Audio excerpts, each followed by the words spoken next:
Yeah. Here it goes. Let me be the beats of your heart in the time when your heart is on the road nowhere. I may not be an expert, but I feel everything encapsulated in there. Let me be the endurer of your pain in the time when your wound is vulnerable and bare. I may not be the remedy to it, but for a while, let the pain be unaware. Let me be the hand you can hold in the time when you're scared and the middle of a nightmare. I may not be present each time it happens, but for tonight, let's just sit together and prepare. Let me be the believer for you today when you see a light at the end of your door, but your fear battles and defeats your strength, and nothing seems to answer your prayer. Honey, all I ever want is to be the calm. Let me be the chaos if you ever needed to be. Let me be however you feel you wish to be. I can be your spare. I will be there to find ways to just repair. For I know, I do know, life can be a roller coaster. But our faith, yours and mine, my love, we will make it beautiful and fair. Thank you.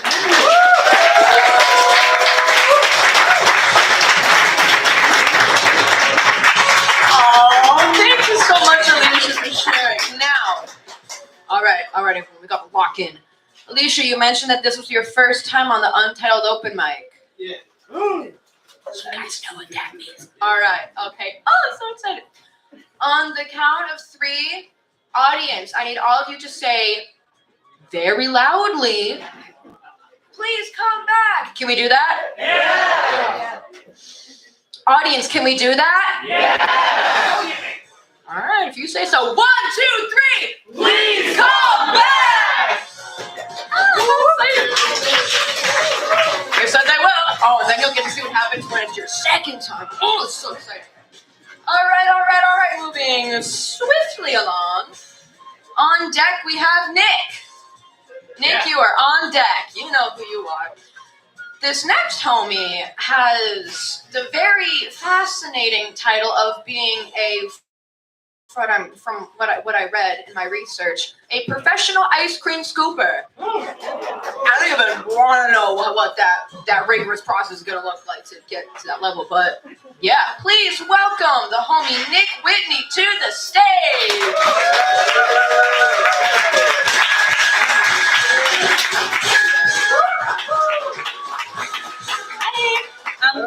I haven't been to one of these since they were at Brute, so it's nice to be back in a new space. Yeah. So I wrote this recently because I just got out of a situationship and they're the fucking worst. So new shit. It's called "There's Still Peach Rings in My Cabinet." In quarter full, flat Pepsi in my fridge. Face masks for next time sit adornedly in my bathroom drawer. The beams of my bed are waiting for you to screw them back into place. A dress, gray and crinkly, hangs in my closet for a date it was never taken on. I hung the painting we made in my room. I remember painting pink desire and you adding your red need to be desired. It was drowned out by the purple curiosity. That night, we made a painting for your room too. No purple, just pink, red, and yellow inevitability. It sits on your desk, waiting to be hung on a wall you convinced me there was space for. Thank you.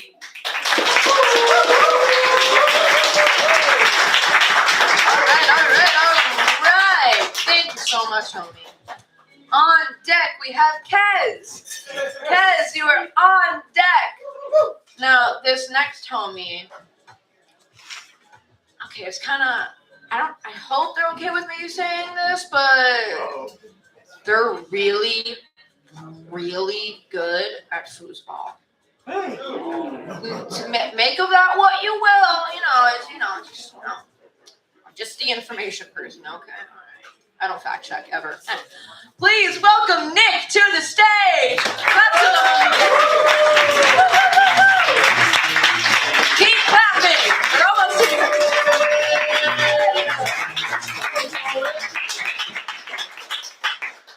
Well, I'm obligated to say this is my second time here. Stop it. I have some, Yes. I'm gonna hold it. Is that okay? Okay, there you go. All right, hello. I have some new shit. New shit.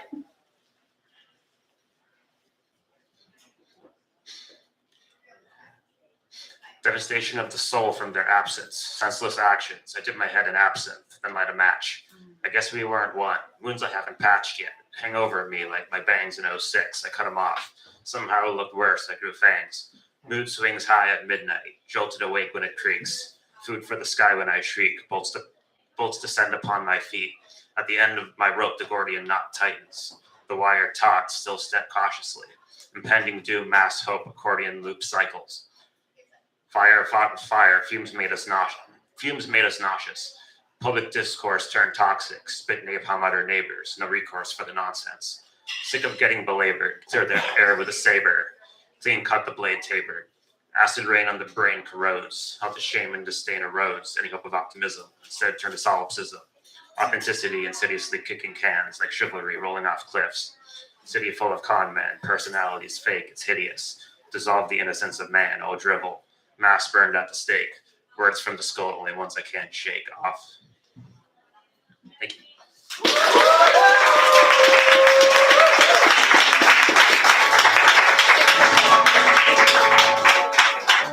All right. Give it up for the homie Nick. Now, homie did say this was their second time on the Untitled open mic. This is so exciting. All right. On the count of three, audience, all together, we're going to say, they came back. Can we do that? Yeah. There we go. 1, 2, 3. They came back. Yeah, keep clapping. Just keep clapping. Yeah. All right, stop clapping. Stop. Thank you. Alrighty. So after this next homie, we are gonna have announcements, but on deck after the announcements is Marjorie. Marjorie, you're on deck after announcements. But this next homie, oh my gosh. I knew it. They're so good at what they do that even my dad knows about their work and like remembers. That's not to shade my dad, but like I'm into a lot of stuff and he does his best to remember everything. But I was like, there's this one poet by this one person. Oh, I know the one. I'm like, yeah. So iconic. This next homie is iconic. Iconic. Iconic shit. Please welcome Kaz to the stage.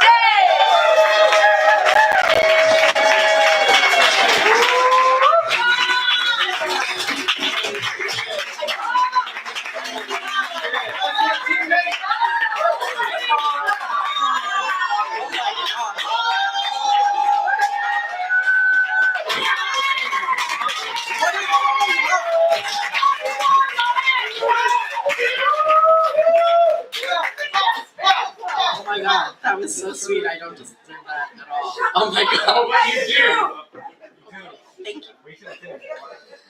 I have some new shit. New shit. This is a content warning for some unreality psychosis stuff. All right. Allegedly, reality is supposed to feel like checkers, a two-toned and two-dimensional game with rules like every action has an equal and opposite reaction.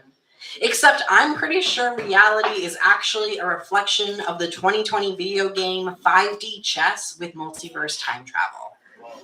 The x-axis is standard chess. The y-axis has bugs under its skin, and there are fairies on the turn axis. In the timeline, there are beliefs that can't be spoken aloud without extreme consequence, and the rules change every day. So sometimes it's a game of 5D chess, and sometimes it's Twister, and sometimes it might actually be checkers. For months or years, it might actually be checkers. But I don't know how anyone could understand the shape of cast shadows on the board without knowing that out there, somewhere, there's a turn axis. How can you understand the subject in your composition without defining its negative space? And these questions are probably why reality isn't always checkers. What I mean is, how can you understand the world without breaking it open? without touching its yolk. I mean, I'm not trying to romanticize psychosis. I just mean if you haven't slipped a little, how do you know you're in reality? The best delusions are small truths, escalated beyond proportion. The government is spying on all of us passively becomes the government is spying on me personally. And every camera and social media account and uncleared cookie is a way for them to get me, which isn't wrong, except for the fact that it isn't right because an object in place stays in place unless acted on by an outside force. In 5D chess, I am the outside force and the object. I am balanced between checkers and the y-axis precariously, and here I can hold two truths at the same time, which sometimes we must. Hold two truths at the same time, like I want to be loved and I want to run away. Like contradiction is dissonance, but it's still music. Like music is not all pretty except for that it is. Like I can draw the negative space and all you will see is the form of my subject, the way her curves flow into each other, and like we aren't real except for that we are. Thank you.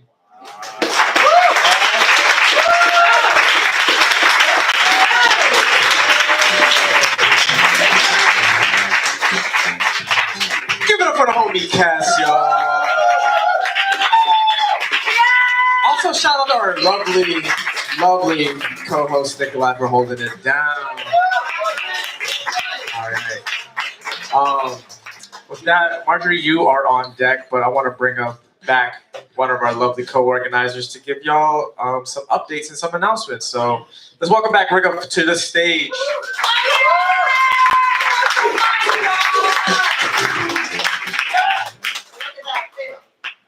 And we're back. Anyways, okay, so we are the Lowell Poetry Wheel. Yeah, you And we do a lot of different things, as many people know, and I don't know where my notes are, but that's fine. You got this. So we are the Lowell Poetry Wheel. We have 3 spokes. That is this lovely event, the Untitled Open Mic. We also have a slam team for both the adults and the youth. The adult slam team is the Mill City Speaks slam team, and they are the Vox Pop Championship winners this year, which is a really fun thing that I love to talk up. And our youth sub-organization is Freeverse, and I don't know why I'm stumbling over that because I know these folks really well. Anyways, so between these 3 events, we do a lot of programming throughout Lowell, servicing the entire community from elementary and middle school all the way through octogenarians at some point we had on our slam team. So that was, we are mostly funded by you guys and by the ARPA grant this year, which has funded our entire budget, which was amazing. But that is only for 1 year. So going into 2025, it's going to be really, really important to make sure that in order to keep this organization going, to be doing all of the programming that we do, that we make sure to get donations from the community and get some positive notes and stuff so that we can talk to other grant funding organizations. What am I missing, Ricky? Yeah, so we have, let's see, one more event here at Coffee and Cotton, but just because things are wrapping up here at Mill Number 5 does not mean that the Lowell Poetry Wheel stops turning. We have a showcase, or the last qualifier slam for Mill City Speaks happening in February. Wherever we may land, we will be having that event, first Wednesday of February. And the third Wednesday of February, we have a showcase that we do every year. It's the I Think I Blank You showcase. That can be many things for many different people. Fill in the blank however you like. We will be reaching out to folks to try to put together a showcase of some select few poets from the community that we really think have earned a spot on stage for a little longer than they usually get during the open mic. So you'll see us in January for the for Kenny Bradley's feature, which we're really looking forward to, and that will be the last event here at Coffee and Cotton. Keep an eye on our website for more information about all of our upcoming events and where we end up landing next. We'll be broadcasting all of that information at lowellpoetry.com. untitled.com, and also on our socials. I think we're Untitled Open Mic on Facebook and Lowell Poetry Wheel on Instagram. So you can check out any of those mediums to find out more information. So as I said, we are mostly funded by our community. We pass the hat in honor of our late and lovely friend Douglas Bishop, who would often pass a hat much like this one. So we take cash donations if anybody is still carrying cash these days. We also have a QR code that leads to our Venmo, which if whatever ways that you guys have the ability to share, we would love to continue receiving support. But first and foremost, make sure to buy a little something from the folks in the back there and tip your baristas well. They earn it every day. Make sure to take care of them. I'm going to pass around the hat, starting this way. We have a sign. Okay, so another way you can keep on top of our upcoming events and our recent changes to things is our email. We have a sign-up sheet that's going to go around the opposite direction. And if you are already on the list, no need to add yourself again. We got you. If you don't feel like getting added to the list and you just want to keep on top of things and interact with us via whatever medium otherwise, totally understandable. If you are going to add your name to that list, please do so legibly so that we can read it and make sure that we don't make any mistakes, because I receive at least 50 bounces every time. So please make sure to write it legibly so I don't mess up your email address. So Teddy's handing it out, going around that way. All right, I think that's everything. All right, not going to keep you guys any longer from the rest of the evening. Enjoy the show. You did it. Give it up for the homie Rico. Rico was also responsible in his toy workshop putting these presents together. That's all I have to say, all right? They don't just look cute. All right, they don't show up like that. All right, we got Rico working on that as well. So, which is a reminder, we do have our Yankee Swap Slam, all right? If folks who, for the Slam participants who did not get a chance to check in with me at the beginning of the event, if you are here, just make your way to Rico. He'll be able to brief you on what to prepare for the Slam. But it's going to be a good time. It's going to be fun. Audience, you're part of the Slam too, all right? Your energy is so important. And I'm just curious to see what is actually in these gifts, because for me, they just showed up. But there's something. We'll figure it out. We'll figure it out. All right. With that, I want to keep it going with the open. We'll do our best to get everyone on the wait list as well. With that,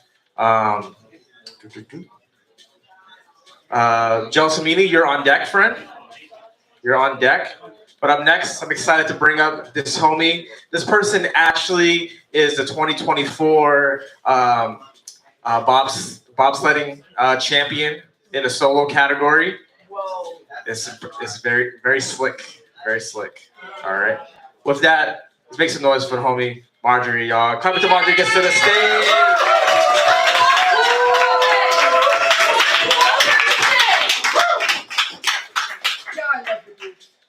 I love you. Oh, Hi. So I've heard that once you hit 30, you kind of start finding like who you really are. I'm 31 and a half, and really not sure if I'm losing myself or finding myself. So I wrote 2 poems recently, just trying to navigate that, I guess. Hopefully some people understand where I'm coming from. I stand in a circle with some friends. They're saying things I've heard before. All love, no hate. Live like there's no tomorrow. I know that life often doesn't work out that way, though. Pristine people freak me out. Those types always have something bubbling beneath the surface, never showing what they're really about. They sing their kumbayas together through the night, not even 12 hours later, using those same voices like a knife. Cut, cut, cut. I strip myself away, ribbon by ribbon, wondering if my distance will given. Maybe I just don't fit in. My trust is sore, jaded by life forevermore.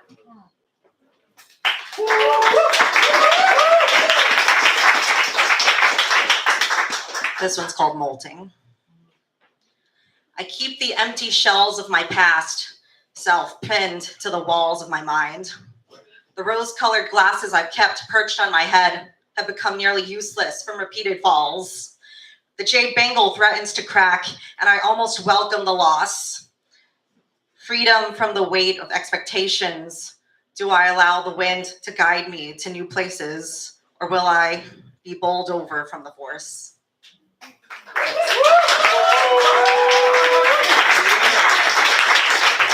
give it up for the poet, yes. All right. I want to do a big shout out. Y'all really showed up for this last open mic of the year.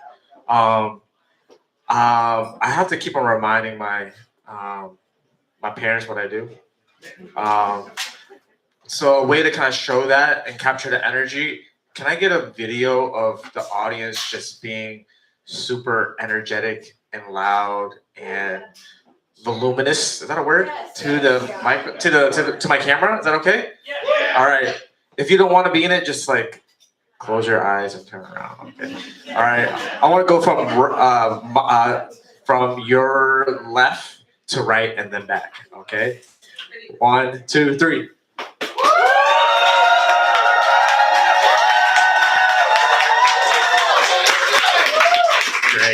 Great. Ah, that was a photo. Damn it. All right. Well, maybe you can capture that for me. We're, as Rebecca mentioned, Low Poetry Will on Instagram. So yeah, throw us on the story real quick and all that. Want to keep the open mic going with that? The Butcher, you're on deck, friend. You're on deck. We're gonna bring up this next homie. This person is an incredible abstract painter. You know, this they say there's no such thing as two identical snowflakes, right? Well, this person has found two identical snowflakes and has painted them in a form of some poetry. All right. With that, clap it up for the homie Johnson Meaty to the stage.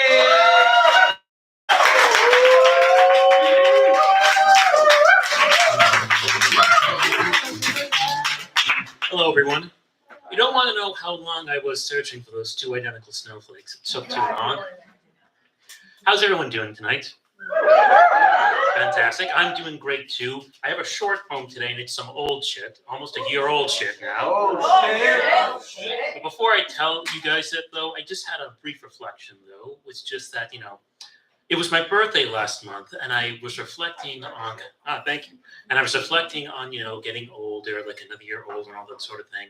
And I was reflecting, I remember up until my birthday came, I was just kind of agonizing over my birthday and just thinking like, have I done what I wanted to do? Have I grown as a person like I wanted to grow? Have I accomplished what I wanted to grow? And it came up until like the night before my birthday, which was on Thanksgiving this year, mind you. But it came up to be to the night before my birthday when I was lying in bed and I was thinking over my life in the past year, and I realized, I feel good. I feel like even though I haven't done everything I've wanted to do, I still have things that I want to do, want to accomplish. I feel good. I feel like I've done good this year.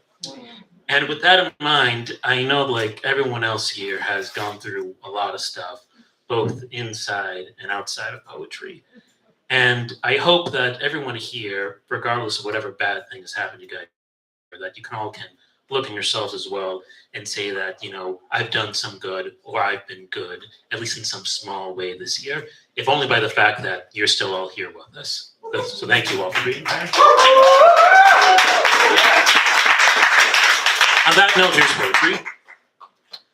I walked into a busy crowd the other day and saw uncountable faces like stars, and like the stars, untouchable, unreachable, and truly unknowable, each one shining a hidden brilliance, unbeknownst to me, who could never know. So, like an astrologer in a lonely tower, I study them from afar, their light and true meaning shielded from me by refracted glass, until the day I'm brave enough to fly to them and grow closer and closer, but never close enough. For I am enveloped by layers upon layers of metal, pressure, and skin-tight netting, protected from the empty nothingness of outside and shunting the stars from me. It can be lonelier out here. At least from my tower, I don't feel I'm out of place. Maybe one day I can be like them and shine as they do. But until that day, I'll fly over the edge of the event horizon, dream of stars as warm and welcoming as the sun, and feel truly a part of and fulfilled with something in this empty space. Thank you.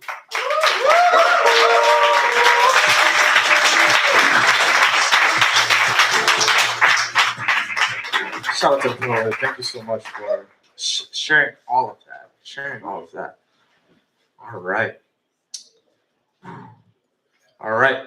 On deck, we have Derek. Derek, you're on deck. Okay. This next homie, this person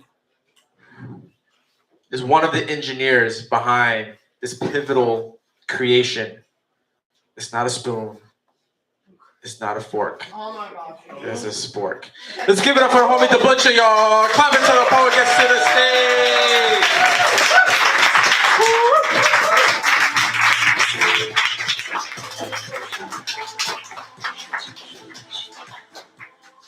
Well, thank you, Ricky. Thank you, Rickoff. Thank you, Nikolai. It's good to be here. Being here tonight and the last time I was here is completely random. I have like 20 days of vacation time. I had 11 days to use up, and that's just too many to say, fuck it, you know? So I just randomly took a week here and a week there. And I was able to celebrate Dr. Dougie, and here I am again to celebrate the last reading of Untitled in 2024. I won't be able to make your last meeting here in Coffee and Cotton, which makes me very sad to hear the news.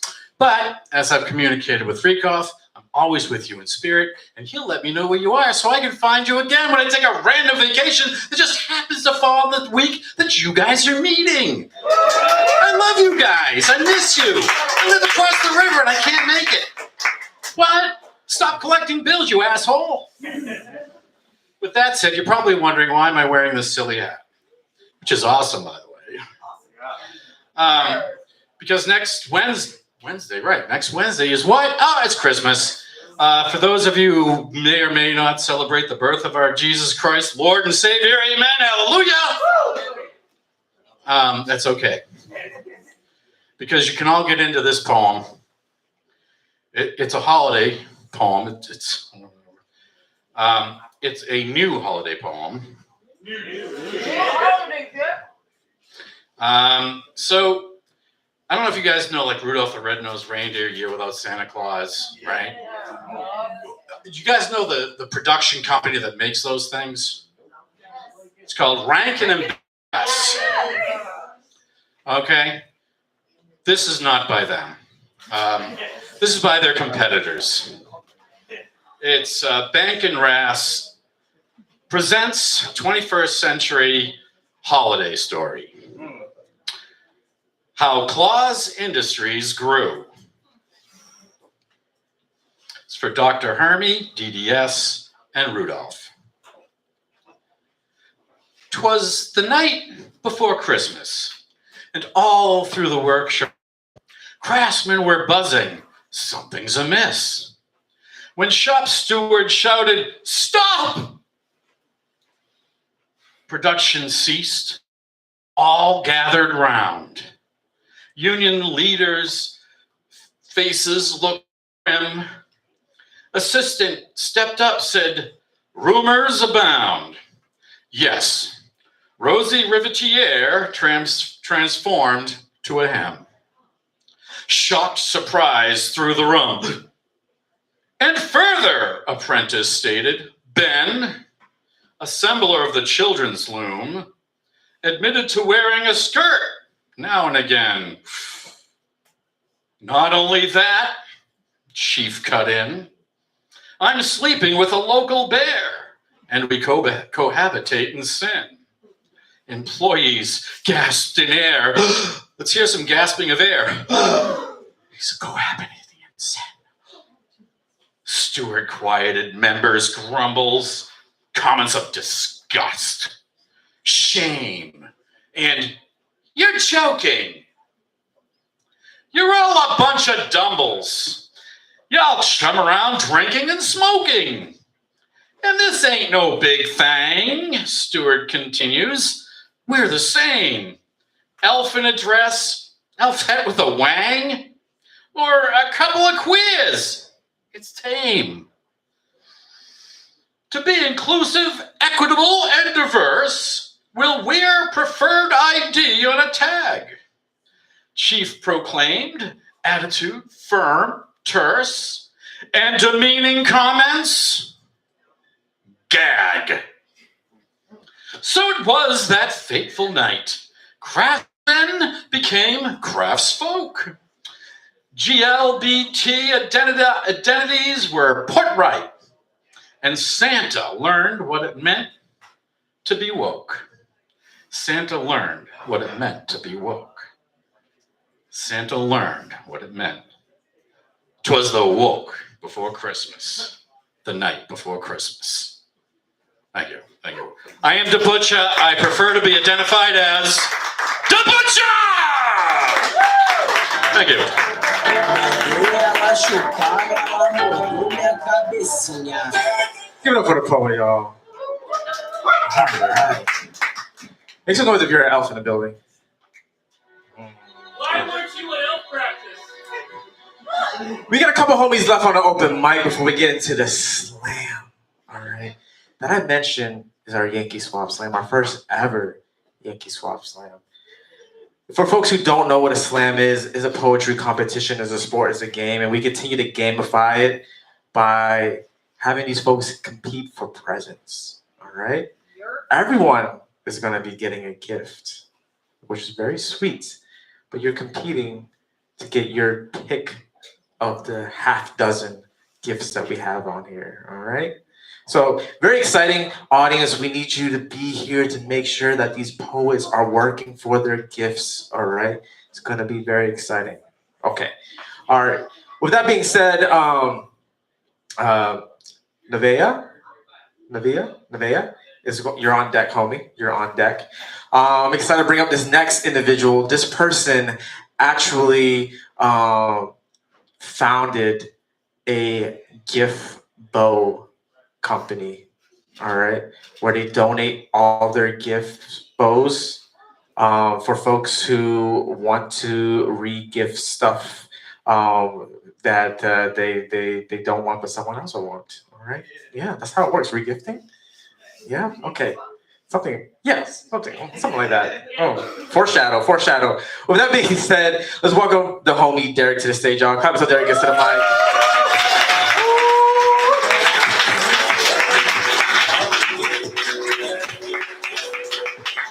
Hi, everybody. I just want to say thank you all for being here, and thanks to Milk 5 and Coffee and Cotton for all the years of being here in their service. I appreciate it. I'm not going to read any poetry. I'm just going to sing a song real quick, if that's okay. It's like, this song kind of reminds me that all good things must come to an end and whatnot. So here goes nothing. On a warm summer's evening, on a train bound for nowhere, I met up with a gambler, and we were both too tired to sleep. So we took turns just staring out the window at the darkness till boredom overtook us, and he began to speak. He said, son, I've made a life out of reading people's faces, knowing what the cards were by the way they held their eyes. So if you don't mind me saying, I can see you're out of aces, and for a taste of your whiskey, I'll give you some advice. So I handed him my bottle, and he drank down my last swallow. Then he bummed a cigarette and asked me for a light. Then the night got deathly quiet, and his face lost all expression. He said, if you're gonna play the game, boy, you got to learn to play it right. You got to know when to hold 'em, know when to fold 'em, know when to walk away, and know when to run. You never count your money. When you're sitting at the table, there'll be time enough for counting when the dealing's done. Well, every gambler knows the secret to surviving is knowing what to throw away and knowing what to keep. 'Cause every hand's a winner and every hand's a loser. But the best that you can hope for is to die in your sleep.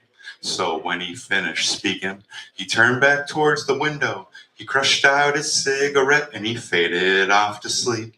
And somewhere in the darkness, the gambler, he broke even. And in his final words, I found an ace that I could keep. You got to know when to hold 'em, know when to fold 'em, know when to walk away, and know when to run. You never count your money. When you're sitting at the table, there'll be time enough for counting. When the dealing's done, you got to know when to hold 'em, when to hold 'em, know when to fold 'em, when to fold 'em, know when to walk away, and know when to run. You never count your money. When you're sitting at the table, there'll be time enough for counting. When the dealing's done, one more time, you got to know when to hold 'em, know when to fold 'em, know when to walk away, and know when to run. You never count your money. When you're sitting at the table, there'll be time enough for counting. When the dealing's done. Thank you. Good night. Can I get it for you?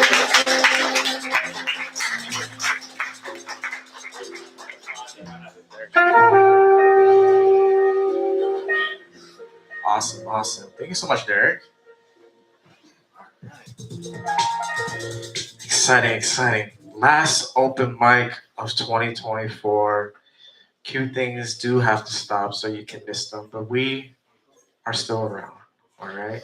18 years, 18 years, wild. We've been in a lot of homes, all right? We've been regifted a couple of times. That's all I got to say. All right, with that, Decker, you are on deck, homie. You're on deck. This next homie on this reading, they actually is a well-published pop-up book author, all right?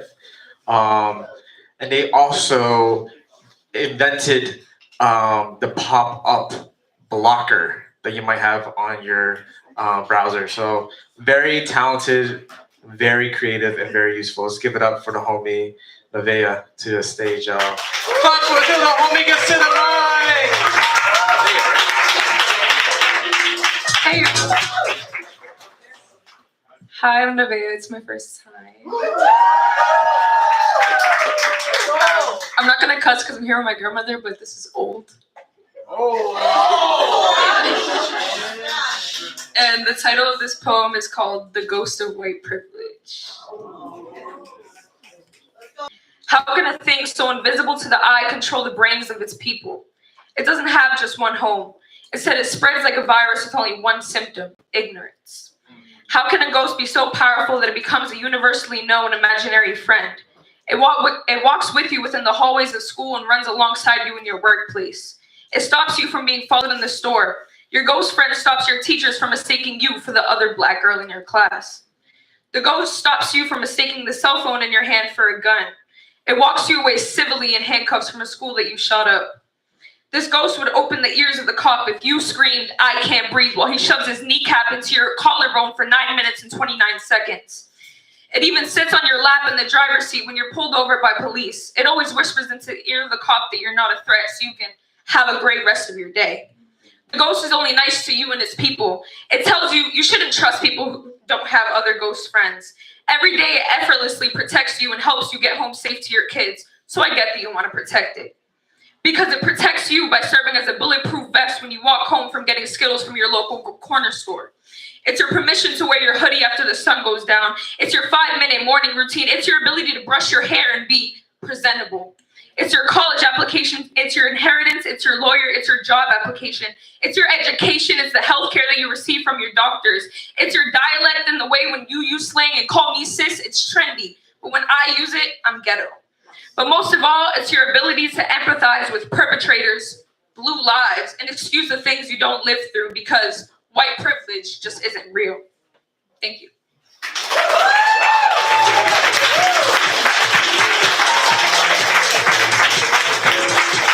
Poet, poet, poet. That was spooky. Also, yeah, was that an advertisement? But this is this is your first time on the Untitled open mic. Audience, you know what to do, right? On the count of 3, we gotta make sure this person knows what to do next time. 1, 2, 3. Please come back. Thank you so much. All right. Handful of homies left. I just want to say, lovely slam participants. All right. We want to go swiftly into the slam after this open mic. I do encourage you to meet up with the homie Rickov to acquire your scoreboards. Okay. Oh, okay, ignore me. But I am posing for a photo. I wanted to look still and not blurry. Okay. All right. Keeping it going. Z, you're on deck. Z, you're on deck. This next homie. This person is really good with numbers and dates. They actually created the first advent calendar. Wow. I don't know. That's what Wiki said. That's another rabbit hole I won't get into. Please welcome the homie Decker to the stage. Coming up for Decker.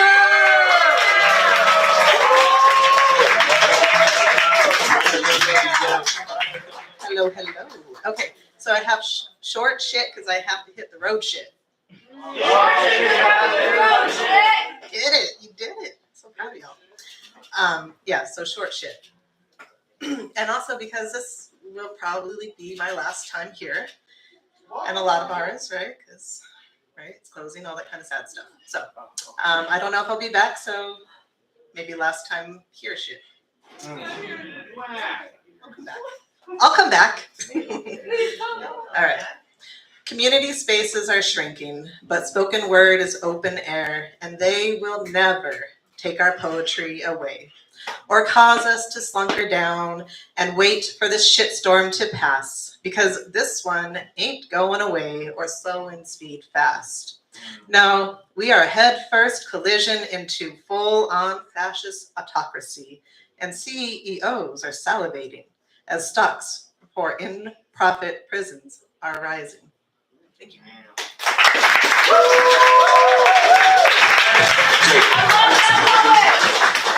That's the homie Decker right there. Give it up for Decker, y'all. All right.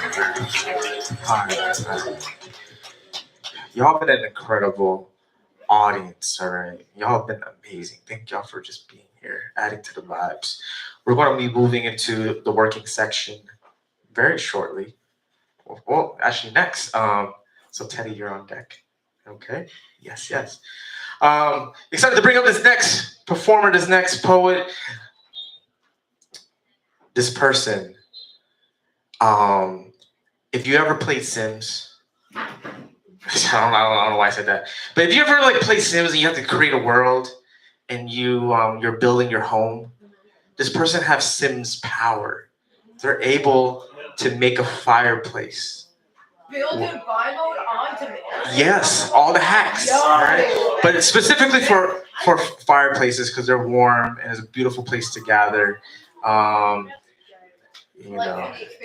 it's expansion pack, all right? I don't know. With that, please welcome the homie Z to the stage.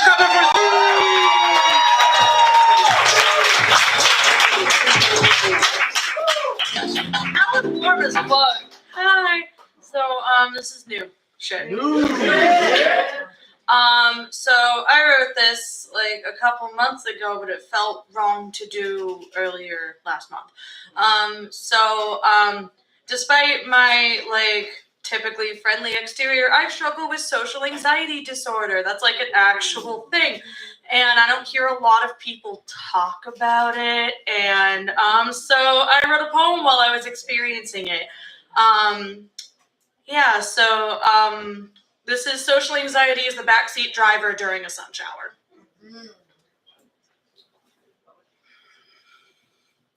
You said to those who would listen that the desire for warmth and closeness has existed for centuries. I'm here to remind you that there is a fluke in every formula, a bleed spot on every blueprint that you try to bless with your mouth chock full of good intent. You're poorly equipped to handle the most basic human task, connection. I'm here to tell you that no amount of good sentiment can save you from my soaking nature. The rain remains in every sweater thread, no matter how much you try to wash it out. You get dampened with the memory of me every time you pull it over your head. And it's instinct to remember the last place you wore it, too. Or is it? Is it? Or is it really the way you dress yourself as a flashy fool so you're forced to be remembered for something you can control rather than all you lack the ability to cope with? How much have you invested into your external validation so the villain it truly is remains caged inside? Validation is a carnal animal, and I'm here to plate its buffet. It will go for your throat first. Use those vocal cords you pluck poetry from as floss to ensure that your volume control remains muted. It will then go for your arms, the ones that you've pushed your people away with every time I make an arrival. No need to worry about the pressure. You already let me handle the gear shift. You put me in control of this vessel. I'm steering it straight into the guardrail. Let's make this go faster, faster, faster. That's it. Floor it with the feet you thought would carry you. This sounds all over the place because it is. I have never had a rhyme or a rhythm or the need for good riddance. I only know how to find reasons to rid you of your riddling to ride against this torrential downpour. So let me help you. Let me be your mark on the roadmap. Let me keep shifting the gears. I don't need to switch seats as Sparrow's off this road. Perfect. Don't you see? This is not a pitiful combustion. This is a collision out of that lack of control. I didn't forget that, I told you I would drench you, wouldn't I? You still hydroplaned your way to hell. You don't get to decide how this ends. The light still hurts your eyes, still has the potential to burn you alive, remind you that your inaction still feels like mistakes. Your connections like broken promises that you can't make up, and the discomfort that I am here to drown you in. And for all the light you cast in this world, that does not mean there isn't slippery consequence for you. You can leave this vehicle now. This service has a complimentary policy of shut up. Shut up. Shut up! Shut up! They do see right through you. You don't need to leave your jaw ajar for long to know that. I have seen right through you for a while. I've watched your bones clatter to the ground. I've tasted the salt as the tears finally swell. Let this current come over us now. I hear the forecast calls for rain.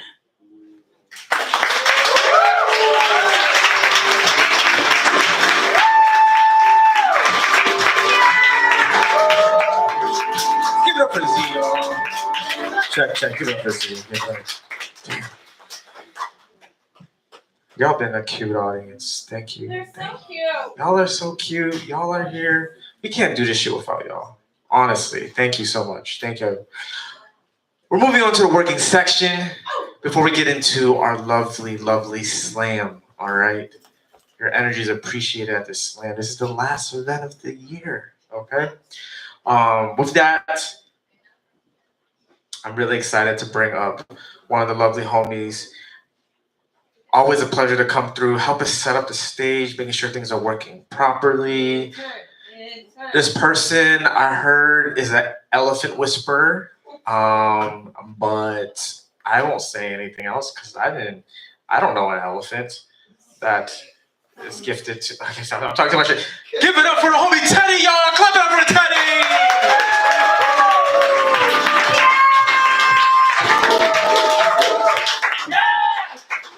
Okay, I'm actually going to try something that I've never done before here, so I may be a little bit nervous. I didn't have anything new to bring to you, so I am actually going to recite to you the spoken word lyrics to a song that I very much love by a wonderful post-rock band called Godspeed You Black Emperor. And this is coming out from memory. which I never usually do, so probably gonna mess it up. If I pull out my phone, you know I've lost. Okay. This is Dead Flag Blues. The car's on fire, and no driver's at the wheel. And the sewers are all muddied with 1,000 lonely suicides, and a dark wind blows. The government is corrupt, and they're all on drugs with the radios on, the curtains drawn. We're locked in this machine.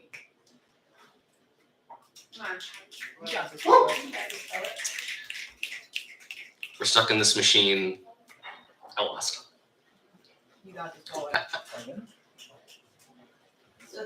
We're trapped in the belly of this horrible machine. The machine is bleeding to death. The sun's gone down. And the flags are all leering at the top of their poles. The billboards are all dead. It went like this.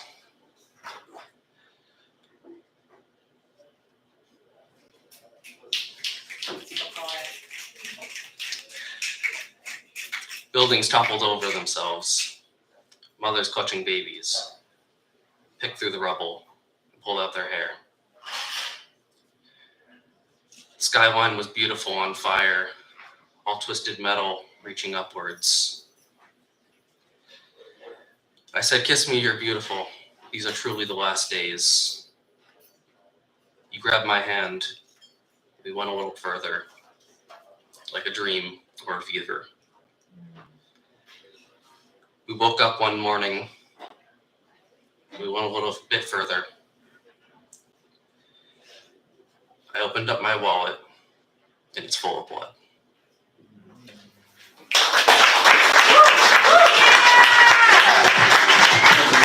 Let's give it up for the homie Teddy. Thank you, Teddy. Thank you so much. All right. I don't know how many times we can thank this homie and compliment this homie. So they're doing always something. We're making sure y'all sound great for the recording. We're gonna bring this homie back on stage so they can share some poetry with y'all. It's one of your co-organizers. This person's looking fly as fuck. So give it up for Rickup, y'all. That's you. That's you. That's you. Come until Rickup gets back to the stage.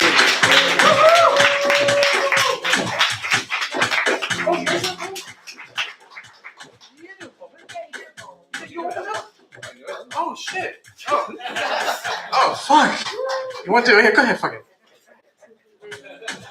Yeah! Okay. You know what? I'm gonna try something off the dip. Oh, yeah. Oh! I wonder if a clean sink is just an allegory for survival. The dull chrome is burnished with memories, scraped and scuffed with time after time of being filled, emptied, and scrubbed clean. The microscopic grooves speak to dining room table aftermath, to laughter and tears and frantic functionless fears and similes scattered like second chances. I keep wondering what the next step of this dance will be as I twirl through kitchen catastrophes and stovetop successes, oven-baked opportunities and freezer-burned hopes. These blended metaphors are starting to stick to the pot. So instead of sinking into blacker moods, I let them soak, disintegrating into soapy self-reflection and peering back into the murky, bubbling depths for an ounce of occipital wisdom. I try again, taking each piece of slick silverware and polishing it clean, scraping away layers of caked consternation, shaking off residual condensation, and wondering if the rust is already starting to build. Tines blunted with repeated use and worn around the edges. The plates, bowls, and cups make their way through my one-man assembly line. Soap, scrub, rinse, repeat, as I lose myself in the motion a comforting monotony that is in itself forgiving. There is a simplicity in the repetition, surrounded by the ghosts of gastronomy, no longer wondering what or who tomorrow will eat.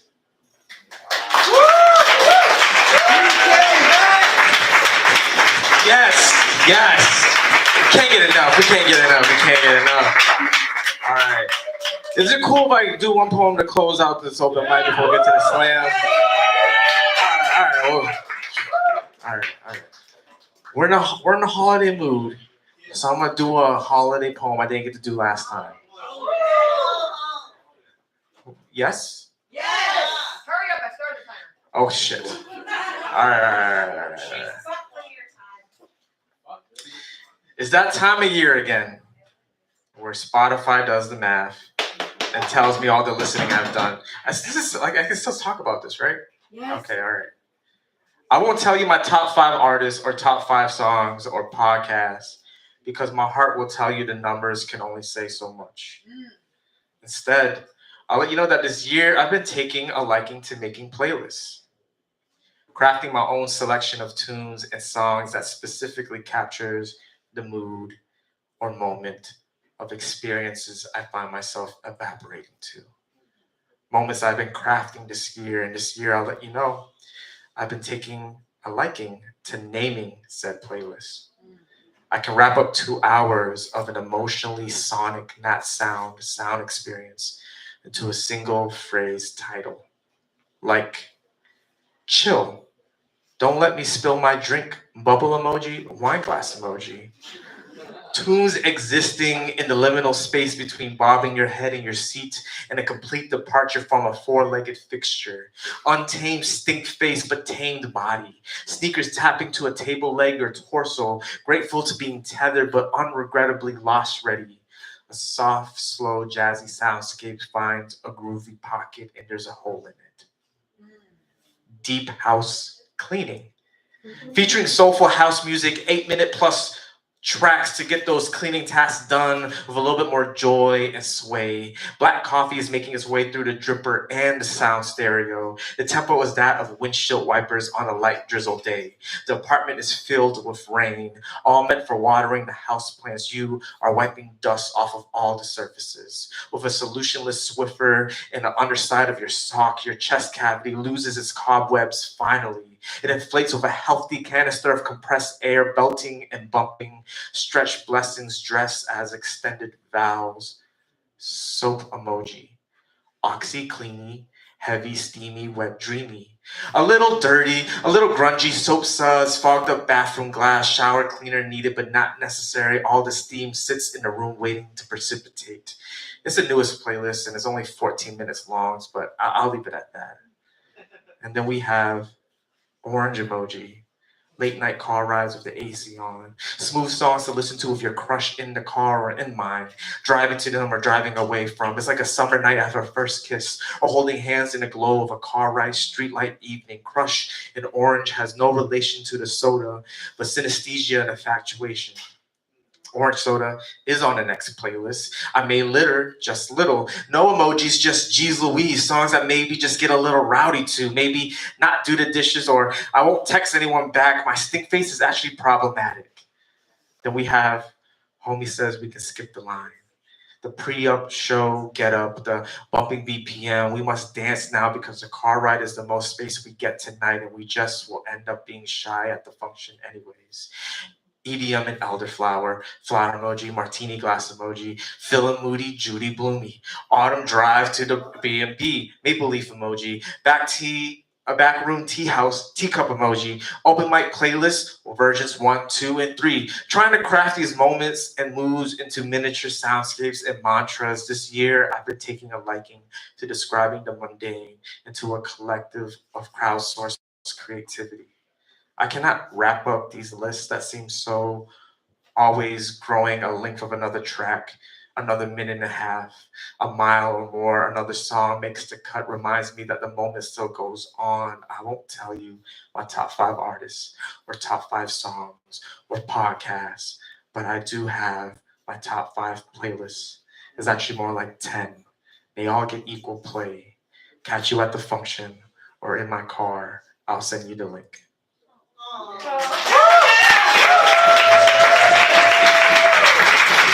right, folks, y'all ready for a poetry slam?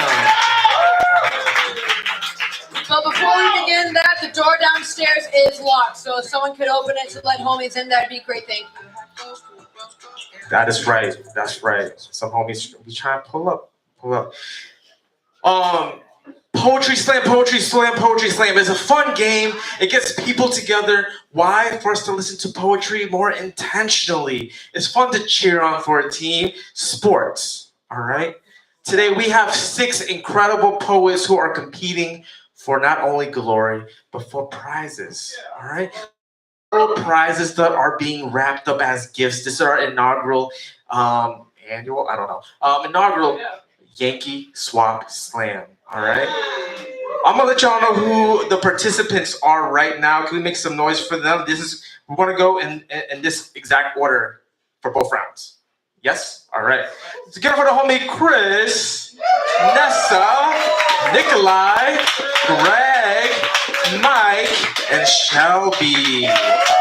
All right. So how we typically do a slam is we do have audience members judge the art, judge the craft.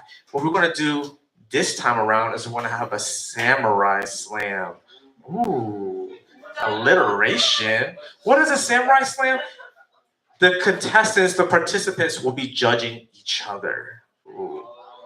If you're having a good time and you're chilling, I just want to encourage y'all that the splash zone is a good time. All right. So if you want to get up close and feel the energy of these poets, we have lovely seats in the front. Okay. You think I'm wearing the glasses to see? No, this is all for looks. So I can't even tell if people are back there. So if you want to help me, let me know that you're present. You can join us in the front. Okay. So that's a little bit about what I'm expecting from the audience. Audience, you gotta also show love, make noises for poems that you like. All right, you're gonna hear things from the performers, and you're gonna hear things from the judges. If you like a score that the judges give out, how can you respond? How you let them know?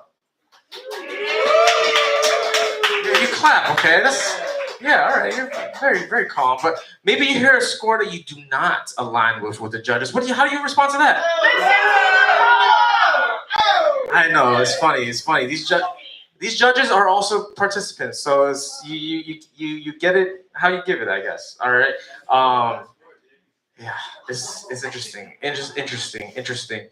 But I want to remind y'all, the point is not the point. The point is and we're here to hear the art. We're here to hear the story. We're here to have fun. All right. These poets are performing their own original works. They wrote this shit themselves. All right. They have up to 3 minutes with a 10-minute grace period to perform their works. All right.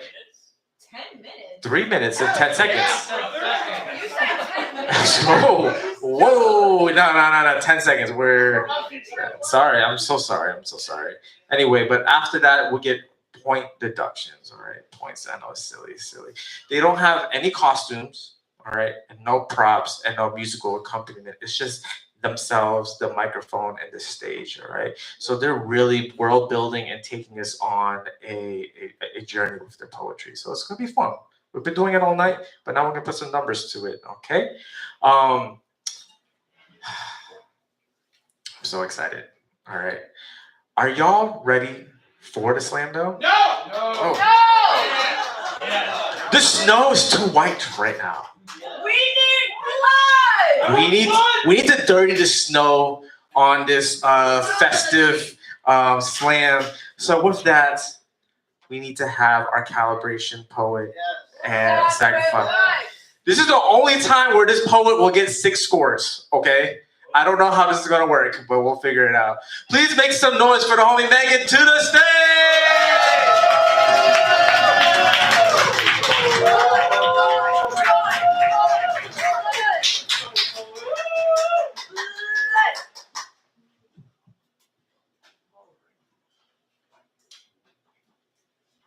One, get up. bed. 3, pour the coffee. Wait, scratch that. 1, sit up. 2, stretch. 3, make the bread. That doesn't feel right. 1, open eyes. 2, call home. 3, make a list. My entire life I've been making lists. Found comfort in the in-between of each task only to find that half these lists don't work. Thought something was wrong with me. Turns out there's something wrong with me. 1, don't blame mom and dad. 2, thank the doctors and my therapist. 3, research anything and everything adults with ADHD. Doctors asked me to find comfort in my chair, but I found solace in between the words that were my report, found peace as acronyms fell against my chest, found home in the hole that was my heart. 1, remind yourself you are not your diagnosis. 2, it's just a diagnosis. 3, remind you of yourself. So many of us had to suffer in silence, wondering, questioning, discovering who we are truly meant to be. This disorder didn't appear from thin air, didn't manifest itself. It's baked beneath the layers of our complicated lives. We forge through the field of wildflower strength, uncovering a beautiful world that is ours. In the midst of chaos, we find ourselves trudging towards normalcy when there is nothing normal about us. 1, pat dry your tears. Remember that you are not alone. You are the rhythm in the noise. You are a melody shaped by your choice. The world may twist and turn, but in the struggle, you learn.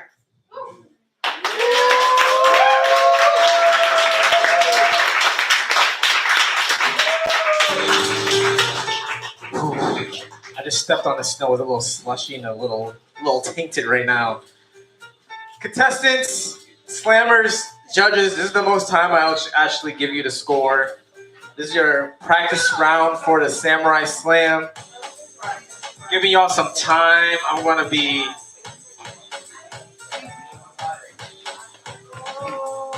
giving you some time. This is the most time you will have. The math is mathing, all right? I'm gonna let y'all know that sometimes the criteria is performance and writing, okay? You have up to 10, the highest score you can give, 0 being the worst shit ever, all right? Reading all 6 scores. Keep it all up until I finish reading them all because 6, it's gonna fuck me up. All right, starting with a score of an 8, followed by an 8.2, followed by an 8.5, followed by an 8.6, followed by an 8.8, followed by 8.9. All right. You're gonna be doing some math. Rico, do you want to do the scores right after? What do we have for our sacrificial poet? So dropping the additional high. Ooh, Because of 6 scores. that's how it works. Total score 25.3. 25.3. Give it up for the poets. Judges, contestants, keep this in mind. This is your calibration poet, all right? Anyone that you like more, you score higher. Anyone you like less, you score a little bit less. That's what the calibration poet is for, all right? Beautiful. We always have judges for our slams usually. All right. So with that, we're going to go into our first round. Speed and accuracy, y'all. Nessa, you're on deck. Up next, let's give it up for your first contestant. Give it up for Chris Rule, y'all. Clap until Chris gets to the stage.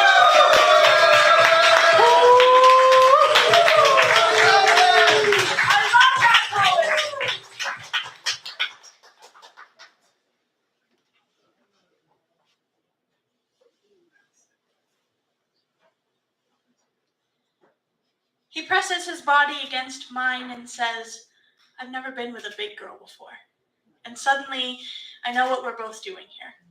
I'm in the back seat of his parents' car playing my typecast role. A flesh and bone bucket list checkmark. A naive patch on a sadistic Boy Scout sash. The space between my legs merely a double dog dare. And he is just waiting to tell his friends all about it. I tell mine too. at least if I'd had them. If fatness wasn't contagious in a teenage girl's mind. Scared that if I get near them, they'll look like me, fat like me, boys will start to ask them out as a joke like me. All I've ever wanted is to be seen and not just stared at. Chew up everyone who's ever said, "You're not fat, you're beautiful," and spit them out.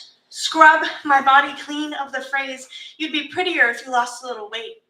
Deconstruct the bathroom scale shrine built by a childhood of 100-calorie snacks. Your backhanded compliments hold no nutritional value. My body is more than a dead willow tree, a big, broad eyesore, casting shadows on my personality, the real me never viewed in plain sight. Hidden beneath double-edged labels like pleasantly plump and bootylicious. Words I've been called so often I'd almost forgotten my real name. Or maybe it was they who forgot.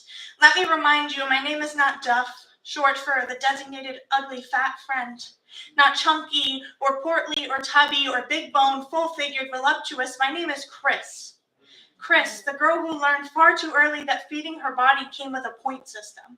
Chris, the girl constantly battling to be more than a BMI scale.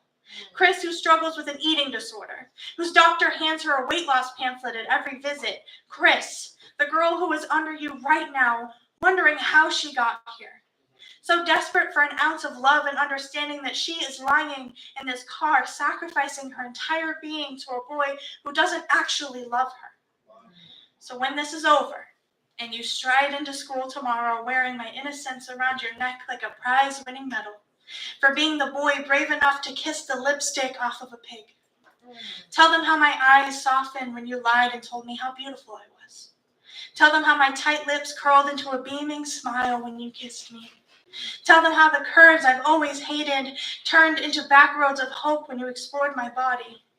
But most importantly, give me the dignity of telling them my name.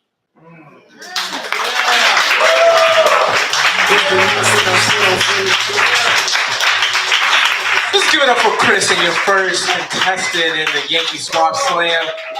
Judges, speed and accuracy. I need scores. I need all five and hold them up until I read all five. All right, we're going to blaze through this whole thing because I just want to see the presence, honestly.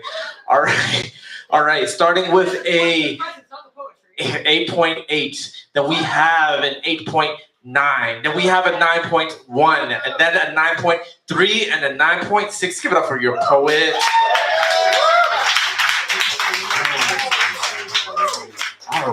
All right. Rico, what do we have for that score? Total score 27.3. 27.3. All right. Just want to remind contestants we're doing a cumulative. So your first poem and your second poem together will determine your order in picking presents. All right. With that, Nikolai, you are on deck. Your second contestant in the slams. Give it for Nessa, y'all. Come until Nessa gets to the stage.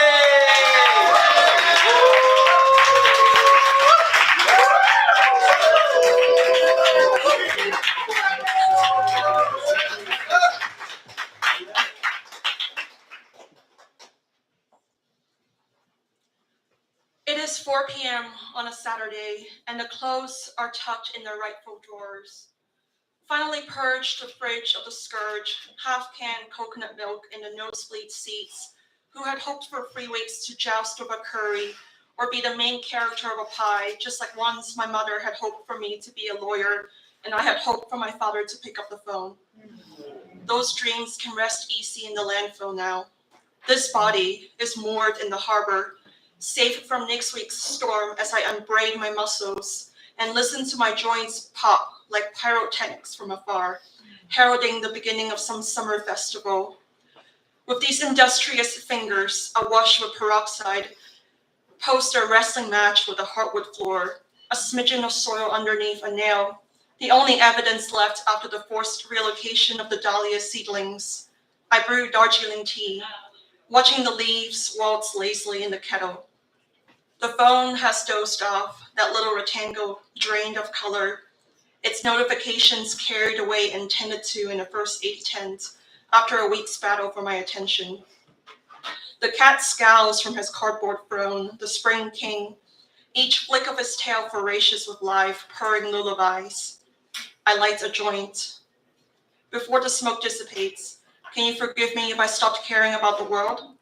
with its incessant calamities and desires, destruction and compression of beautiful things. A tree grows, its roots following the rivers of my bloodstream. I open my mouth, a branch sprouts from it. It reaches towards the heavens. Thank you.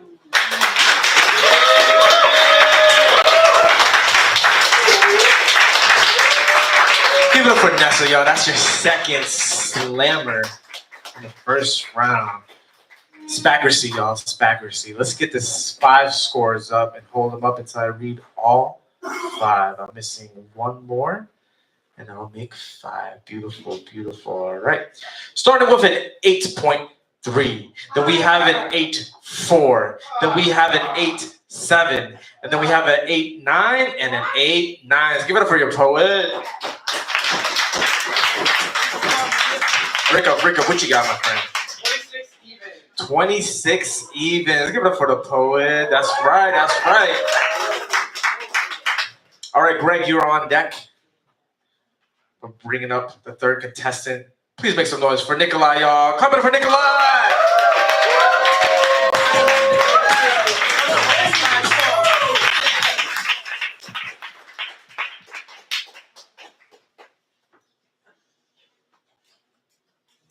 Internal, external, eternal. There's a child lying on the floor. What for? To explore. She's alone in her thoughts. She creates her own demons.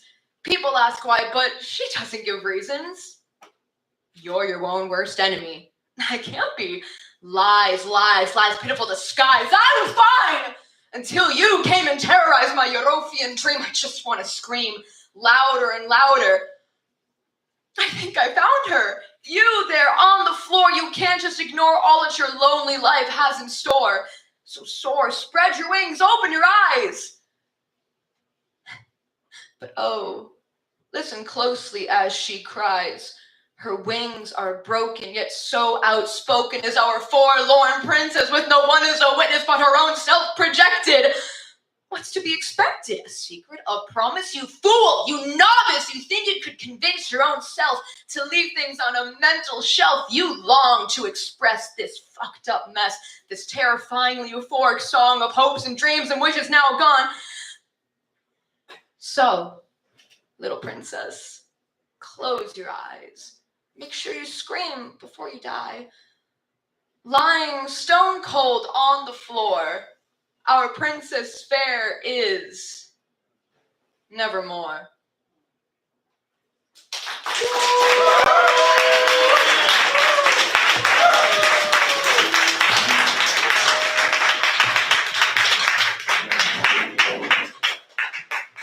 That is your third contestant.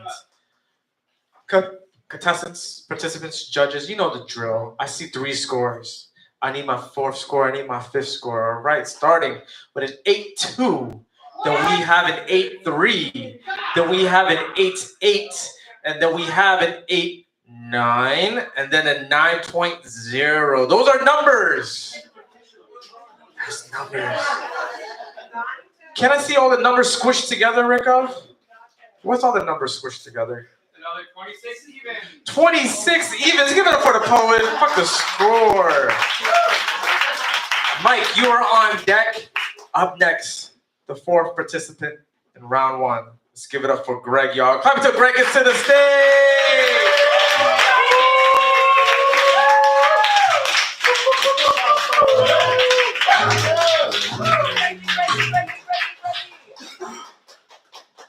Hi, I blew my voice out last weekend, so bear with me. Do you want to hear about Santa Claus, or do you want to hear about 2 celebrities fucking in a movie?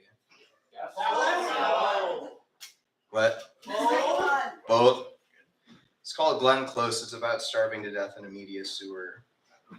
Glenn Close. What an incredible feeling to be flying, to be watching Alec Baldwin fuck Glenn Close. No, I'm sorry, Meryl Streep over my neighbor's shoulder. I don't particularly like either one of them. The actor's not my neighbor, who seems fun and nice. And for the record, I do like Glenn Close.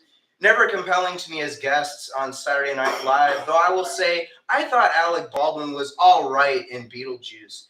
But didn't he shoot someone? I feel like he must have, because we stopped hearing about it. And Meryl Streep, she was a surprise to me for her performance in She-Devil. It is a funny thing to think, even stranger to say, that she and Roseanne Barr were very good together in that movie. Very funny. And Meryl Streep has, I think, done nothing actually morally wrong. But she is exhausting to me in the same way as Alec Baldwin. But I can forgive it because she hasn't shot anybody. And it's not a crime to be consistently good. It's just safe. People fault each other for being safe all the time. They call it boring. People who aren't Meryl Streep being whoever she is in all these movies, or Alec Baldwin for his Alec Baldwin impressions on Saturday Night Live. Whenever somebody is talking to me about those two, it's like when one of your coworkers or your boss or someone who's pinned you in a corner at a party, not sexual, is trying to be funny, and you have to laugh again and again until they're finished or until they walk away. It's not a crime, but it should be, this violent taking of your time, this perversion of your spirit, because people get mad if you don't laugh. Small talk is like a prison island, and people like Meryl Streep and Alec Baldwin are its king and its queen. And among the peasantry, the all of us, you have to say, haha, yes, the Trump impression was good. Or, oh no, I haven't seen Mamma Mia 1 or 2, but she's just wonderful, isn't she? Now, however, I just can't stop watching them fucking each other.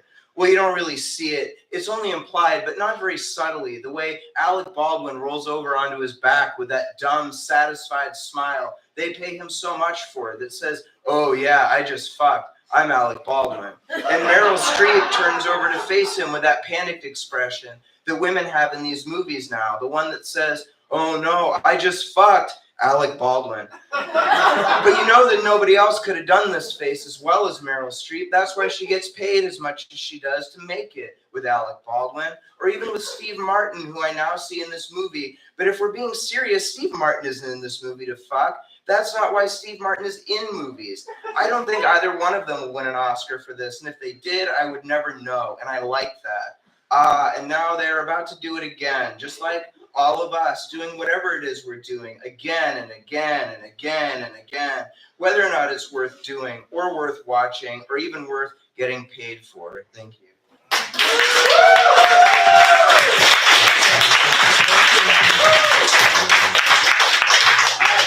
Give it up for Greg, y'all. All right. Scanning the room. We need numbers. We need numbers. All right. We need some Grammys. All right. We got 4 scores. I'm looking for my 5th score. Keep them up until I read all 5. We have an 8-5. Then we have an 8-5. Then we have an 8-7. Then we have a 9-3 with an LOL and a 9.5. Let's give it up for the poet. All right. My acceptance speech will have the total score being thinking it to. With a half-point time penalty. Spicy. Uh-oh. Can I get a fuck linear time base? Fuck linear time. Thank you. That is a 26 even again. All right, don't break the trend. All right. Okay, Shelby, you're on deck. All right. Your next participant in this slam. Let's make some noise and let's welcome Mike to the stage. Coming up from Mike.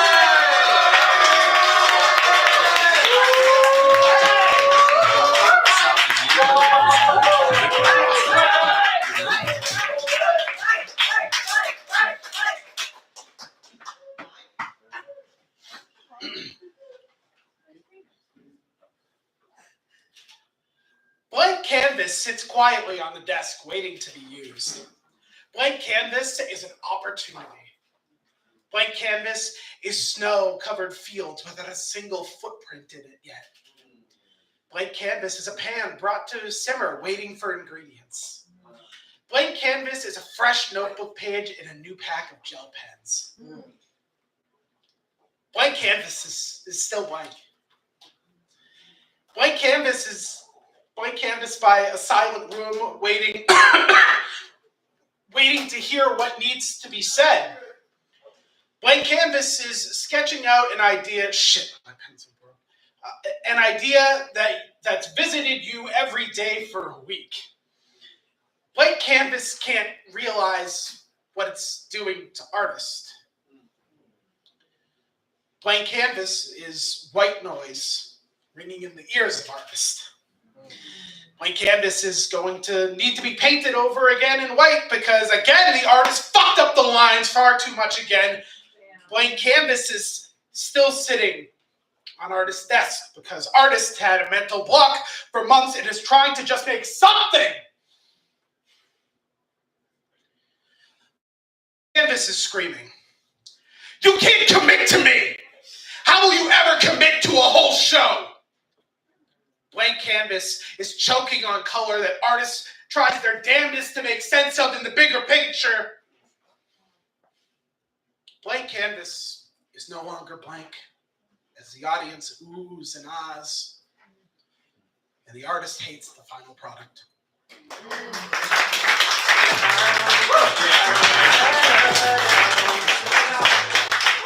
Let's give it up for Mike, y'all. Yes, yes, yes. All right, your scoreboards, don't make them blank. I need some scores. I got 3 scores. I'm looking for my 4th. And looking for my 5th. He hold them up until I read them all out. All right. We got an 8-2, an 8-3, an 8-7, an 8-9, and an 8-9. Let's get it for the poets. Yeah, all right. It's hard work to do poems, and it's hard work to judge poems. All right. What number are we going to throw up on my canvas here? 25.9. 25 point. Are you kidding me, guys? Oh, that's great. Give it up for Mike, yo.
Shelby. Poets, judges, you know the deal. I need 5 scores. I see 2. I see 4. I need my 5th score. All right. Okay. We got an 8.8. Then we have an 8.9. Then we have a 9.3, a 9.5, and a 9.9.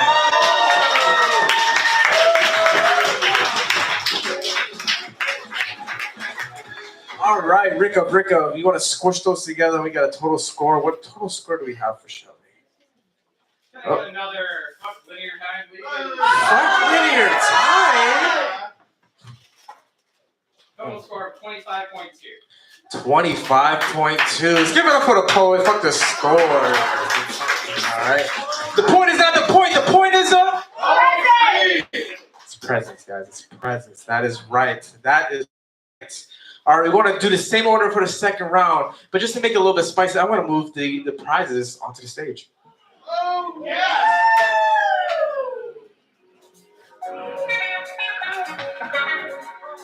Oh my God, prizes!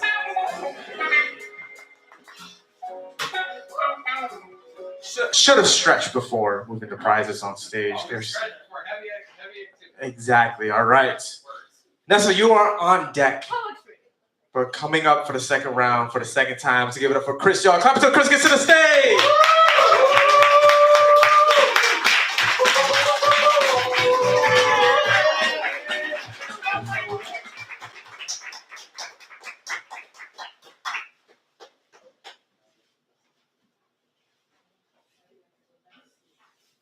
I was born Godzilla. She, an atomic bomb. 2 children of hate, similar in nature but not in detail. She, when pressured, obliterates all that surrounds her, indiscriminately, without reason, until there's no one left to tell the awful truth of her. I, king of monsters, grew up to be more than the weapon of mass destruction I was birthed from. It takes 10 seconds for a nuclear explosion to reach its maximum size, but the destruction lasts generations. Until I'm left with a lifetime of aftershocks, knocking the breath from my chest when I hear the air raid siren wails, warning of the wars within herself, projecting. My mind rushing back to the LeMay leaflets that rained from the heavens, and I blame myself for making the black and white exhortations look rose-colored. Questioning how many people I could have saved had I taken her threat seriously. Sifting through the rubble looking for reasons of how none of this was my fault, but I come up empty-handed. For nuclear fallouts leave no survivors. She reminds me often that I'm a monster, spawned from the toxic waste of 2 unstable nuclei forced together by an unplanned pregnancy. Reminds me of the legacy of destruction we both leave behind, but prides herself that her motives aren't camouflaged by special effects like mine. She doesn't smear herself in movie magic and parade herself protector over predator. When people hear her name, there's no doubt in exactly what to expect. She fails to realize that sometimes doing the right thing can be destructive. A constant struggle to accept the duality of mitigating greater destruction. She urges me to implore if I'm dedicated to saving humanity or committed to keeping other kaiju down, but I am just simply part of a larger system. Driven to the surface by the destruction of my home environment, I consider my mutation a curse. A shell of what I used to be, now a beast, playing prehistoric problem solver for a war I was forced into. Disfigured and disgruntled, withstanding old wounds reopening, my desire to be understood my biggest, most visible scar. And if that makes me an abomination, so be it. That is Chris, y'all. Thank you so much. Judges, you guys are so pro. I need 5 scores. Speed and accuracy. I got 3 scores. I got 4 scores. I'm looking for my 5th score. Beautiful. We got to start with an 8.9. Then we're going to go to an 8.7. And then we have a 9.1, a 9.2, and your first. What's after? A 10? Give it up for a 10! I love giving 10s and dropping it shortly. Rico, you got a number for us. No time penalty, I hope. 27.2. 27.2 for the poet. For the homie Nessa, y'all. Come to Nessa, get to the stage. Keep on making noise till they get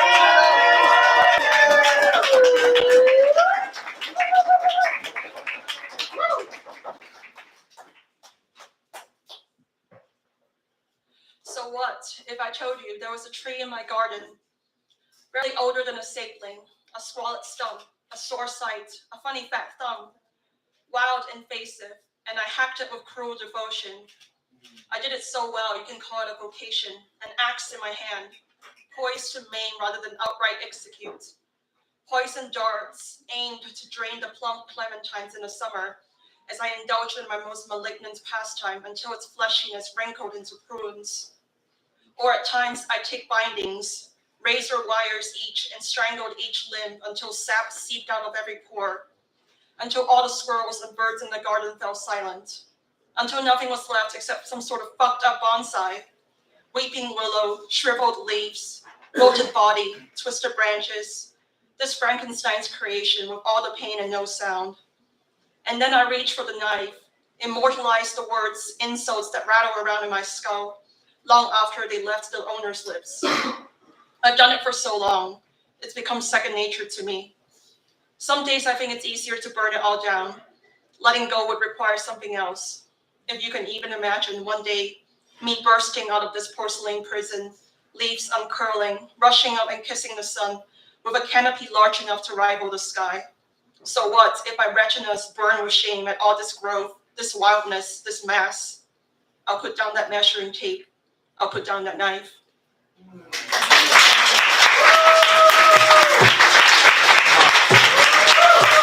Shout out to Nessa. Thank you so much, Nessa. That's the last time you hear them for this evening in this slam. Judges, I need scores, speed, and accuracy. I want to get to the prezzies, all right? The point is not the points. The point is the... All right, we got a 8.3. And then another 8.3. Then we have an 8.8. Then a 9.0 and a 9.1. Let's give it up for the poets. All right. 8.5. 8.5. One of the 8.3s is an 8.5. So confirming 8.3, 8.5, 8.8, 9, and 9.1. Yeah, everyone ate on that. Okay, what number is? What number is that? Total score 26.3. 26.3 is given up for the poets. Greg, you were on deck. We're bringing this poet back on stage. Let's get up for Nikolai, y'all. Clap for Nikolai.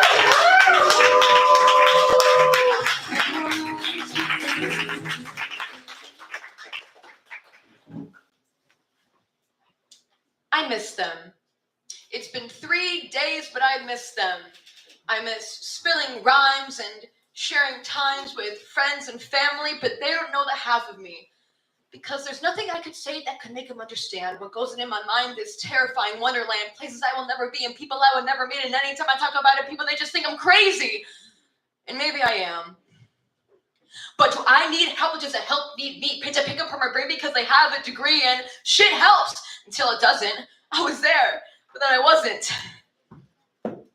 But fuck, I need them now. I need them more than ever. If I don't skip my mind, I know they'll be turned forever. Walls, walls, walls, walls. 4 walls all around me, keeping me in, driving me to madness, driving me to sin. I want to live without, but I'm living within. And if I win, there's still more to lose. My privilege of options, my right to choose, because who's in control right now? The voice in my head that's tearing me down. How about no?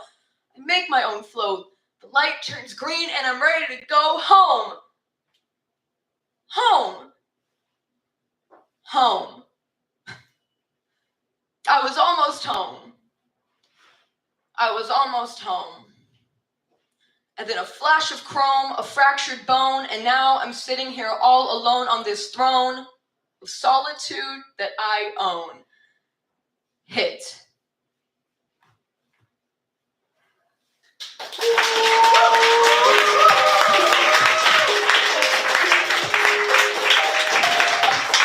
That was Nikolai. Thank you, Nikolai. That's the last time Nikolai's sharing tonight. Judges. I see 2 scores. I see 3 scores. And all 5. Beautiful. We got an 8-1. Another 8-1. Then we have an 8-2. And then we have a 8-9 and a 9.0. Let's give it up for the poets. All right. Carry the 1, minus the 2, add the 4, and we got a 25.2. 25.2. Let's give it up for the poets. Mike, you are on deck for coming up now. Make some noise for the homie Greg, y'all. Clap it up for Greg.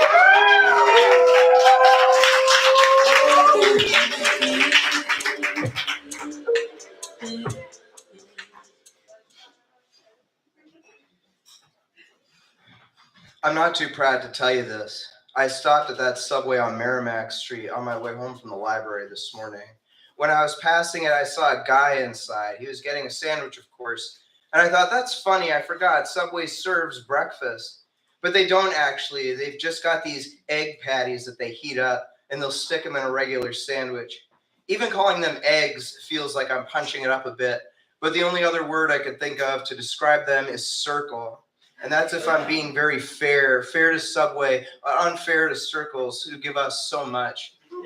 And have you ever seen where they get these eggs from in the first place? Jesus Christ. And then you have to remember, us people were the only things on the planet Earth with some sort of vision for world peace. And the only ones who would tell you that that's impossible. But this is all beside the point. What I'm trying to say is they will make you a regular sandwich at breakfast time, and it doesn't even have to have the egg in it. So I went in and I got a regular old sandwich, just like I said.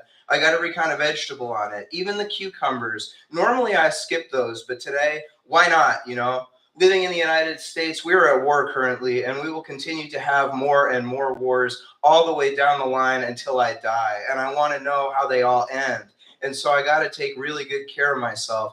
That's why I got the cucumbers on my sandwich. And you know something? It's the 1st of May, my favorite month.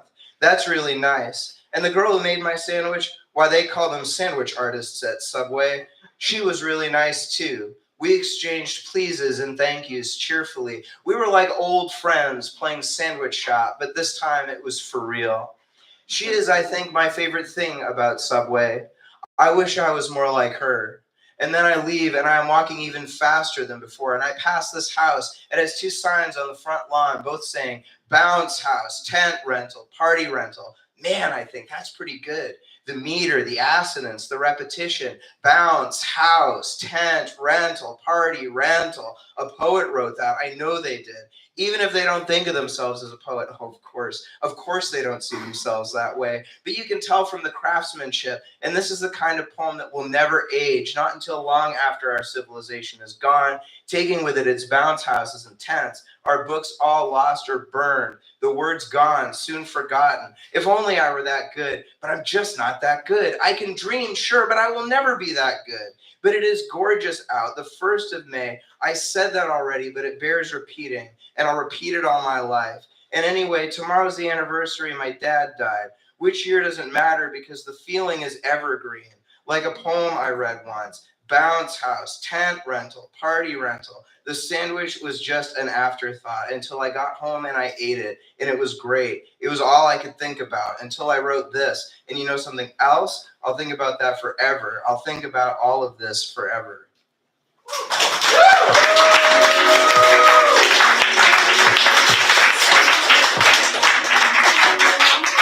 I'm all right, artists.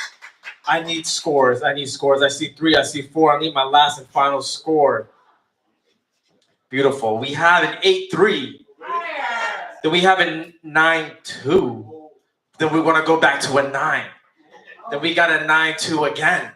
And then a 9.9. I got to keep you on your toes. All right. Ricka, what's the total score for that? 27.4 to give up for the poet. Shelby, you are on deck. But now, let's welcome for the second time, Mike. Please give it up for Mike. Clap till Mike can sit on Mike.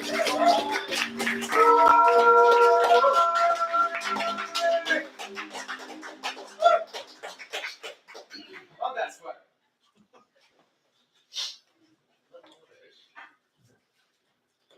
I stare at an empty notepad again at 8:18 p.m. Must every one of these poems be about how we as broken people continue to break ourselves in the pursuit of artistic community? I am not Leonardo DiCaprio. When his art requires him to drown in the frigid depths, they call a double. Well, if my frozen fingers fail to keep my head afloat in this riptide of literary dread, my pieces will pile up in an unmarked folder like bodies at the Titanic's gravesite. It is 8:42 p.m. as I continue to clang my tin cup across the iron bars of anguish constructed around my head.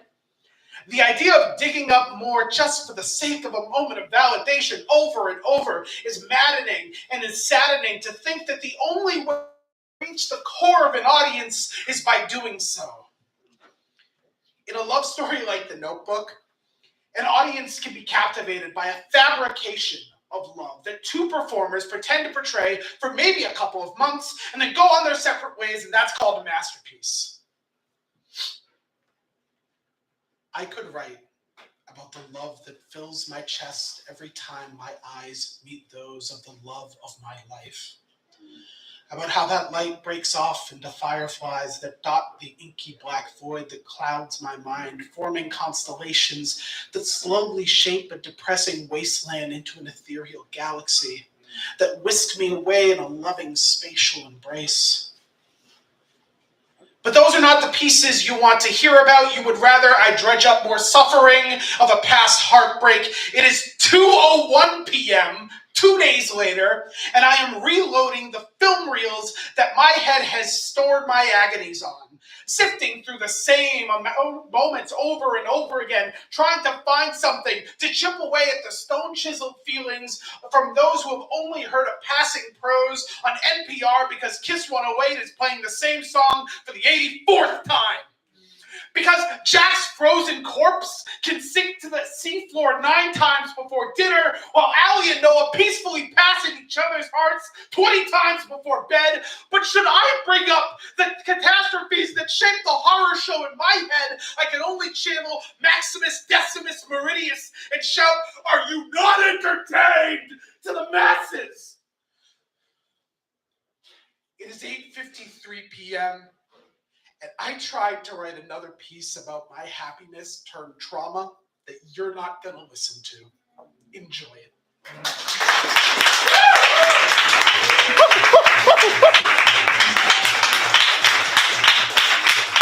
That's a poem right there. Judges, you only have to do this a couple more times. I need 5 scores. I see 2. Speed and accuracy, I got 3. I'm looking for 2 more. I got 4. And I got 5. Starting with an 8.5. Then we want to go up to a 9.0. Then we have a 9.1, a 9.1, and a 9.7. You can give it up for the poet. All right, Rico, you're gonna stack these scores like Titanic bodies. What we got for a total? Sorry, I was trying to call back. Sorry, I'm working on it. Sorry. 27.2 for the poets. All right, the final poet to wrap up this Yankee Swap Slam. And then we're gonna have all these poets. You're gonna eventually come back up on stage shortly. Make some noise for the homie Shelby, y'all.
Ricka, do you have a total score for this poet?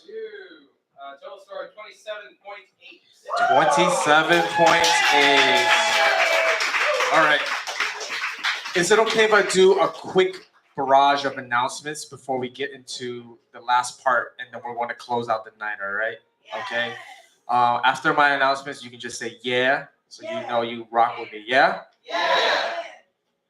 This is the last open mic of 2024. There's no open mic on January 1st. But we have one more, which is the last open mic here at Coffee and Cotton. All right, it's a lot of yes. Okay, take a break. That is January 18th. Follow us on email.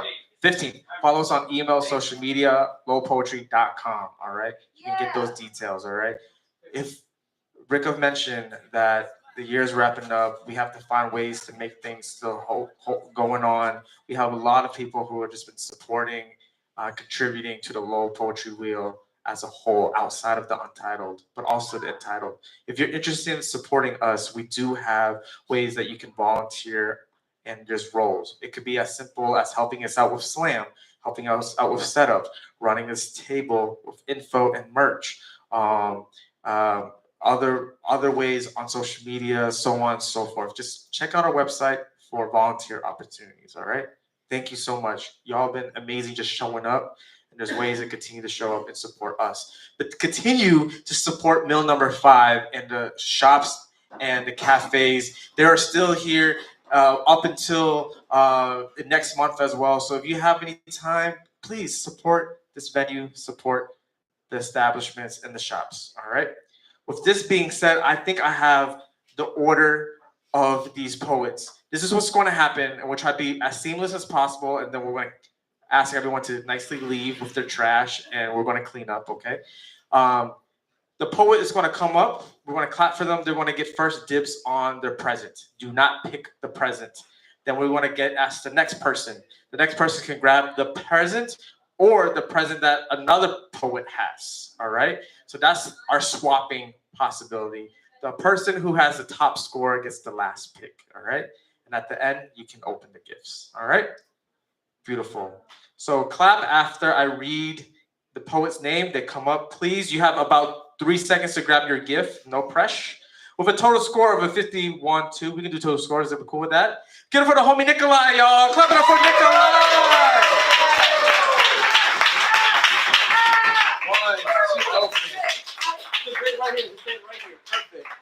Beautiful. With a 52.3, he's getting for Nessa.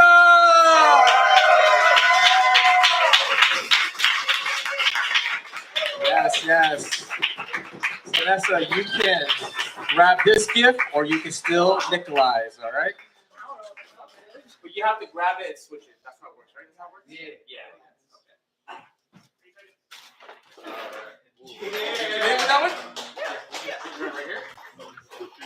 All right, with a total score of a 53, let's get it for Shelby!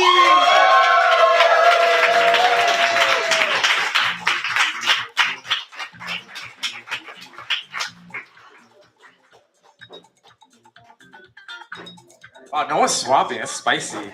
With a total score of 53.1, let's give it for Mike!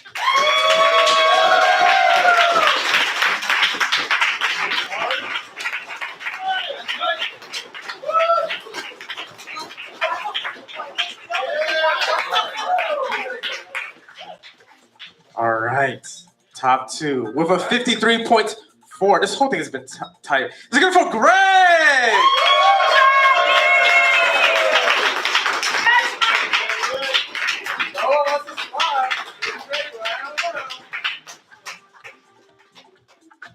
Y'all are so cute. And with the doing first place with a total score of a 54.5. We get up for Chris, y'all. Chris. Are you going to take the last gift or are you going to swap? We'll see.